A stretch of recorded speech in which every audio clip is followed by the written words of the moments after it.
एक बार की बात है, माता पार्वती के मन में यह इच्छा जागृत हुई कि उनके पास भी एक महल होना चाहिए। उन्होंने महादेव से बोला कि सभी देवी देवता महलों में रहते हैं और आप और मैं हिमालय में बैठे हैं।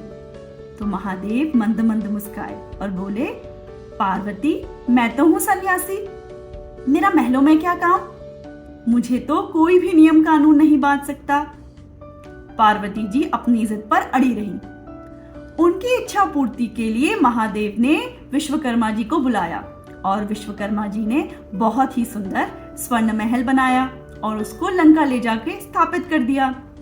उस नगरी को देखकर सब लोग हतप्रद हो गए, क्योंकि पूरे त्रिभुवन में ऐसा सुंदर नगर किसी के पास नहीं था। पार्वती जी बहुत प्रसन्न हुई। अब आया गृह प्रवेश का दिन। सभी लोगों को बुलाया गया।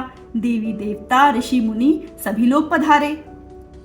ऋषि विश्रवा और उनकी पत्नी कैकसी भी आए। सारी पूजा अर्चना ऋषि विश्रवा जी ने ही करवाई।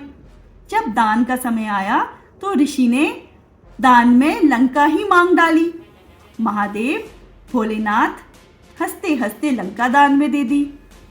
इस बात से पार्वती जी कुपित हो गई। उन्होंने उसको श्राप दिया और बोला, ये लंका नगरी भस्म हो जाएगी। तुमने मेरे महादेव के भोलेपन का फायदा उठाया। एक दिन महादेव का अंश ही इस लंका को राख कर देगा और जो भी इस नगरी में रहेगा उसके कुल का तो सर्वनाश निश्चित ही है। आगे चल के ऋषि विश्रवा ने वो नगरी अपने पुत्र कुबेर को दे दी। कुबेर से रावण ने छीन ली और वो तो सब जानते ही हैं कि वो नगरी का क्या हश्र हुआ और पूरा कुल समाप्त हो गया।